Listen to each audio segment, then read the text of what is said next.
tous, on se retrouve pour une nouvelle position de milieu de partie avec un plan du milieu de jeu à chercher. Pour les blancs, il faut avant tout faire une évaluation de la position étant donné qu'on ne connaît pas du tout la position, hein. On recherche le plan maintenant que tout le monde quand même a fini son développement. Je pense quand même que ça fait quelque temps que le développement est fini, mais c'est quand même la position la plus importante ici pour trouver une bonne suite pour les blancs. Alors on est dans un roc opposé déjà, ça c'est intéressant, hein, avec le roi sur l'aile dame chez les blancs et le roi sur l'aile roi donc pour les noirs. Donc un roc opposé qui normalement, comme on a encore les dames hein, sur l'échiquier, montre un plan d'attaque sur le roi adverse en poussant les pions afin d'ouvrir des lignes, donc les fameux pions d'assaut. Alors ici, au niveau de la protection du roi, on se rend compte quand même que le roi blanc est moins bien hein, que le roi noir qui est bien protégé par ses trois pions. Donc plutôt un avantage pour les noirs à ce niveau-là, le roi blanc est moins bien protégé. Il y a un trou ici, hein, la case 2 est inoccupée, hein, le fou en fianchetto n'est pas là, pourtant il existe, hein, il est sur l'échiquier ce fou, mais il est de l'autre côté, donc il n'est pas en fianchetto du tout, et il y a un cavalier noir agressif, hein, juste devant le roi blanc. Pas de menace précise pour l'instant, mais en tout cas, un cavalier soutenu aussi. Hein. Il faut reconnaître qu'il est protégé, hein, ce cavalier, donc ça c'est important, par le fou. Donc attention, problème pour les blonds à ce niveau-là. Ensuite, niveau de matériel, on est à égalité. Hein. Chacun a une dame, 2 tours, un fou, un cavalier et 6 pions. Donc égalité matérielle, il n'y a pas de problème. Au niveau de la structure de pions, il y a 3 îlots de chaque côté, hein, 3 îlots de pions, donc le pion de 5 ici est isolé chez les blancs, tandis que les noirs ont des pions doublés et isolés ici hein, en A7, C7, C6, ce sont des pions doublés isolés. 3 îlots égalité à ce niveau-là, mais quand même plus de faiblesse chez les noirs au niveau des pions, donc avantage, on va dire, avantage statique pour les blancs, hein, donc ça voudrait dire probablement que la finale serait favorable aux blancs, hein, donc l'échange des dames, par exemple, permettrait aux blancs hein, d'obtenir une meilleure position, sachant qu'ils ont aussi l'euro moins bien protégé. Hein, donc là, déjà, on arrive... on commence à entrevoir un signe de ce qu'il faudrait peut-être arriver à faire. On va quand même vérifier quand même les pièces, hein, l'activité des pièces, en comparant les pièces, hein, donc la dame blanche par rapport à la dame noire. La dame blanche est bien centralisée, mais la dame noire elle est un peu plus active quand même. Hein, elle attaque la tour, hein, qui est protégée que par la dame justement. Donc la dame noire est un peu plus active. Elle attaque aussi le fou d'ailleurs, on remarquera. Hein, la dame blanche peut être en surcharge, hein, attention à ça.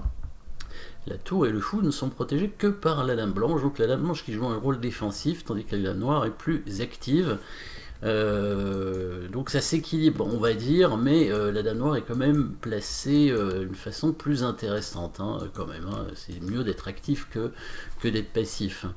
Au niveau des tours, à la tour en D8, hein, la tour des noirs est clairement extrêmement forte hein, sur la colonne ouverte. L'autre, bon, n'a pas bougé, mais elle est en liaison, hein, donc ça c'est quand même intéressant, tandis que les blancs n'ont pas les tours en liaison. Ça c'est plutôt embêtant. La tour en H1, bon, on peut arriver sur la première rangée, mais elle est bloquée autant que la tour A8. Alors la tour E4 est plutôt pas mal, elle contrôle une rangée intéressante, sauf que elle est attaquée par la dame, donc on peut dire qu'elle n'est pas protégée. Avantage noir hein, par rapport aux tours, ça c'est sûr. Les fous, c'est alors le fou blanc, le fou des blancs, il serait évidemment mieux sur la case de fianchetto, hein, comme on a dit tout à l'heure. Et tandis que le fou des noirs, il est quand même bien, hein, surtout que s'il arrive sur la diagonale du roi, hein, ça pourrait être très très embêtant. Donc le fou blanc, ouais, il serait mieux en B2, hein, donc peut-être avantage pour les noirs aussi au niveau du fou. Et au niveau du cavalier, on a vu que le cavalier noir était actif, le cavalier blanc, alors il n'est pas si mal placé le cavalier blanc, hein, même s'il est au bord de l'échiquier. étant donné qu'il ne peut pas être attaqué par un pion, il est sur une case forte, hein, il y a des pions faibles devant le cavalier, donc il empêche l'avancée des pions d'assaut, donc les noirs ne pourront pas avancer leurs pions pour sacrifier et ouvrir des lignes pour les tours, donc comme il est d'usage dans des positions de roc opposé, donc il joue un rôle défensif aussi, hein, donc quand même, bon, attention au cavalier noir quand même qui pourrait se faire enfermer malgré tout, hein, cavalier noir qui n'a pas tant de cases que ça, hein, il n'a qu'une case, c'est la case en B5 ici, pour l'instant en tout cas, on pourrait éventuellement envisager avec les blancs d'avancer le pion pour le bloquer, donc à double tranchant, mais il semblerait quand même que le cavalier noir soit plus actif en tout cas, donc les pièces noires sont plus actives, le roi blanc est plus faible, voilà tout ce qu'on peut dire, donc avantage noir hein, dans cette position, a priori, sauf si les blancs donc arrivent à échanger les dames et à rentrer en finale, hein, ou à échanger des pièces en tout cas en priorité, échanger des pièces, d'où le coup à trouver pour les blancs, hein, qui est pas évident, hein, pas évident à trouver, donc là bah, le coup des blancs joué dans la partie est mauvais. Hein, puisque ici les blancs vont jouer le coup tour en E1. Tour en E1 évidemment est mauvais par rapport à ce qu'on a dit, hein, puisque ça ne permet aucun échange. Alors ça permet de défendre la tour et donc de libérer un tout petit peu la dame. Hein. Je pense peut-être l'idée c'était de bouger la dame pour éviter, pour peut-être échanger hein, contre la dame noire, tout simplement. Hein. Je ne me souviens plus très bien pourquoi le coup de tour 20 a été joué. Bon, simplement pour renforcer la protection. On remarque aussi la dame en surcharge aussi sur ce pion. Hein, le pion C2 qui est attaqué par le cavalier. Alors tour 20 est une erreur. Vous pouvez peut-être, si vous le désirez, chercher le coup des noirs ici, qui permet de contrer ce coup tour 20. Très fort coup avec les noirs ici. Qui va donner une position gagnante au noir hein, directement. Donc tour 1, erreur, hein, parce que d'après ce qu'on a vu, d'après ce qu'on a analysé dans notre évaluation, il fallait tenter d'échanger les pièces hein, avec les blancs. Donc je peux vous montrer la suite de la partie et le très bon coup des noirs qui vont permettre à leur tour de rentrer sur la deuxième rangée en jouant le très bon coup fou en G5, voilà. Fou en G5 qui protège la tour, la case en D2 et la tour qui va menacer de rentrer dessus et c'est imparable. Les blancs ne peuvent rien faire pour empêcher la tour de rentrer à cause de la surcharge de la dame blanche hein, qui doit rester en place pour tout défendre en même temps ici. Donc par exemple le coup de tour D1 bah, n'est pas bon puisque les noirs échangeraient les tours et du coup gagneraient bien entendu une pièce, hein, bah, une tour hein, ici. Voilà, ils vont prendre la tour et pas le fou. Ils pourraient prendre le fou ici, hein, c'est gagnant aussi, mais c'est mieux de prendre la tour. Voilà, et aucune possibilité d'empêcher ce coup de tour. Hein. Si on bouge la tour pour essayer de bloquer la tour noire, évidemment, le cavalier prend sur échec, protégé par la dame. Donc ça a été tout de suite la catastrophe pour les blancs après ce coup de tour 20. Donc que fallait-il jouer dans cette position? On a vu que la dame blanche était paralysée à la défense de toutes les pièces, donc c'est pas la dame qui va bouger.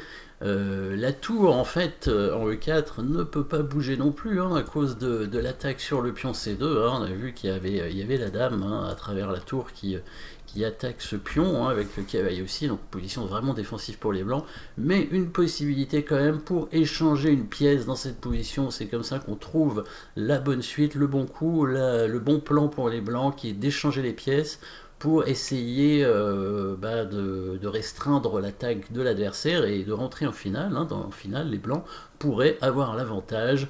Donc le coup, là aussi, vous pouvez évidemment chercher, hein, bien sûr, si vous n'avez pas trouvé encore la bonne suite pour les blancs, le coup qui permet d'échanger une pièce, c'est bien le coup fou C5. Voilà, il faut échanger les fous.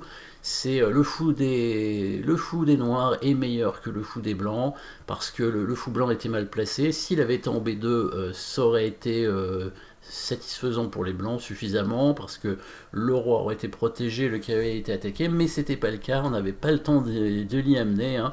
La tour blanche qui était paralysée aussi, hein, d'ailleurs, hein, on remarque que si le fou vient en D4, il y a une petite combinaison qui permet de gagner le fou en fait, hein, puisque le cavalier va faire une fourchette 3 tours ici, donc protégé par la dame, hein, d'où les pièces très actives chez les noirs. Les blancs doivent faire attention à toutes les combinaisons. Mais le coup fou C5 permet l'échange d'une pièce, puisque si le fou noir bouge maintenant, le cavalier noir n'est plus protégé ici. Hein. Donc là, il va y avoir un échange de pièces. On peut envisager le coup de tour en D2 avec les noirs ici. Parce que sur Dame prend D2, les blancs feraient Dame prend E4. Hein. Et ils vont récupérer leur fou. Le fou n'est pas protégé ici, mais ils ont la possibilité de le récupérer comme ça. Sur fou prend E7, dame prend E5 échec. Je pense que c'est pour ça que les blancs n'ont pas joué sous fou C5. Mais si on continue la variante, la dame qui couvre l'échec en C3, la dame noire qui prend le fou, les blancs ont la possibilité de récupérer ce pion. Donc ils ont quand même échangé une pièce, échangé un pion. Bon, les pions, c'est pas forcément très intéressant, étant donné que c'était quand même un pion doublé, donc faible. Les noirs restent probablement avec un avantage, hein, après le coup tour D8 qui récupère la colonne ouverte, mais voilà, le roi peut venir attaquer le cavalier qui se retrouve quand même dans une position inconfortable avec peu de cases, donc une position qui commence à s'équilibrer plus ou moins grâce à l'échange des pièces. Hein. Les noirs qui vont peut-être d'ailleurs devoir éventuellement prendre la nulle de cette façon avec le coup de tour D2 pour attaquer le pion C2. Alors les blancs pourraient défendre hein, avec la tour en C1, donc c'est pas sûr que les noirs fassent nul de façon forcée. Les blancs qui seraient obligés de faire échec et la tour qui reviendrait en D8 pour contrer la dame, dans l'idée de revenir en D2 après. Mais bon, c'est vrai qu'il y a ce coup de tour C1 hein, qui permettrait éventuellement avec les blancs de continuer le combat comme on dit hein, dans cette position, donc la position qui s'équilibre grâce à cet échange de pièces, alors qu'au départ hein, la position semblait vraiment favorable aux noirs avec les pièces beaucoup plus actives.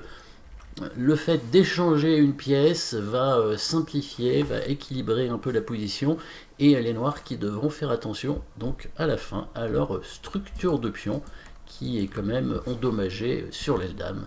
Voilà, merci d'avoir suivi cette petite position de milieu de partie, et puis on se retrouve très vite hein, pour une nouvelle position.